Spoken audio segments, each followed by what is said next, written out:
we're going to do a new fuel filter on this. Like I said, this is my mother-in-law's car. I want to make sure it's reliable for her. I want to make sure she doesn't have any issues.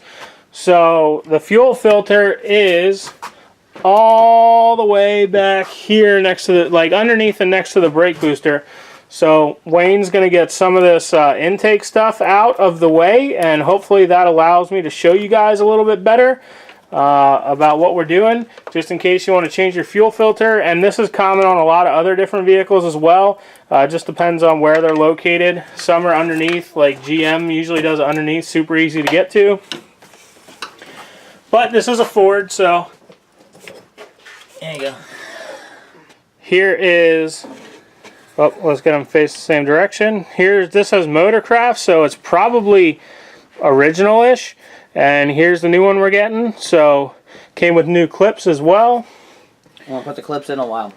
Usually when we're putting these clips in, they have like that taper edge where you can put the clip in, because as soon as you put the filter in, it's going to lock one way. I'm going to try putting the clip in. There's the other clip. On the bottom fuel line first. You face it with the fuel line, because there's like a taper edge here. I don't know if you can see that. I don't know how much you guys can see of this. It's pretty tight in here, but he's got the... Got the clip ready to go, so all I gotta do is push the fuel filter on top of that. That thing will open up and then lock it in place. So yeah, you guys can see it's like straight down, right down there is where it is. So you want to make sure that you put it in with the flow facing the same direction, which is going to be like that. You want to match the original one.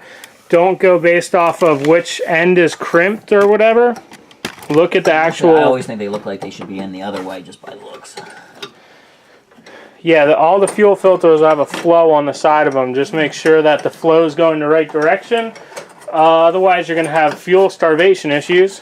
And if you're having problems with getting it out, make sure, because these clips, sometimes they'll break. And like if you break it off right here and this stays in, that's where it locks, like right there. So... you know, that will stay locked and then it won't come out. So if you're having problems getting it out, make sure you got the whole clip out. It's not, it should be like a band clamp from factory where it's just, you tighten the bolt together and it squeezes it. But apparently that broke at some point in time, so somebody just put a hose clamp. Alright guys, so that's how to change a fuel filter on an Escort. It'll be similar for a lot of other vehicles. I know it wasn't very